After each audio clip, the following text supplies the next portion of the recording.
if we see everything as part of our evolution, if we have faith, if we have trust, even just enough trust, not copious amounts of trust or confidence. Like I look at Geshe Tenzin Zopa, there's very, very little doubt left in his mind stream. For most of us, we vacillate. Probably not good to make a choice when you're in that state. So you try to get all the causes and conditions to come together to have some stability. You're with a partner, you're with a fellow traveler, you get some perspective, you take a deep breath, you take a bigger step back, you start to mythologize your life, and you ask the question again, what's going to help me grow? You start to see that, in a way, whether you stay or whether you go, it's all good. That one, we want to get there.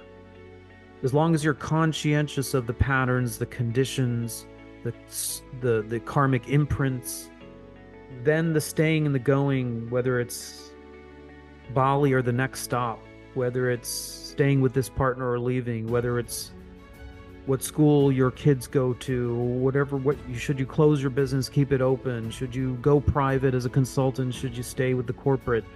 From the contracted perspective, it looks like A or B are the only choices and one is right. That means that you're at 50% loss, which means that the fear signal is dominating the equation. From the bigger perspective, if you understand where you're coming out of, that you're fundamentally okay, that this evolution is happening for a reason. There's mythology right there. That this is happening for a reason. This is here not to engulf or trap you, but to help you grow. And that you're being guided from that bigger picture. If you're not confined to having a right answer in chapter 13 at this crossroad, you see the longer game, then you can't lose in a way. You can't lose. What do I mean by that? Let's flash back in your own life. You've had many of these turning points. You've had many of these crossroads. You've already had countless, should I go or should I stay? Try to be honest with yourself when you were making that decision and it felt like you had the option to step on a landmine and it was going to destroy you.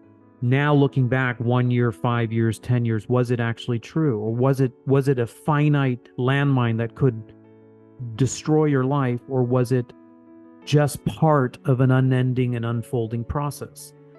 Even the times where it was actually really hard, like nothing will erase that. It was painful. Nothing will erase that. At least you can say now, well, I got through it. The worst case scenario wasn't realized. Actually, I probably grew.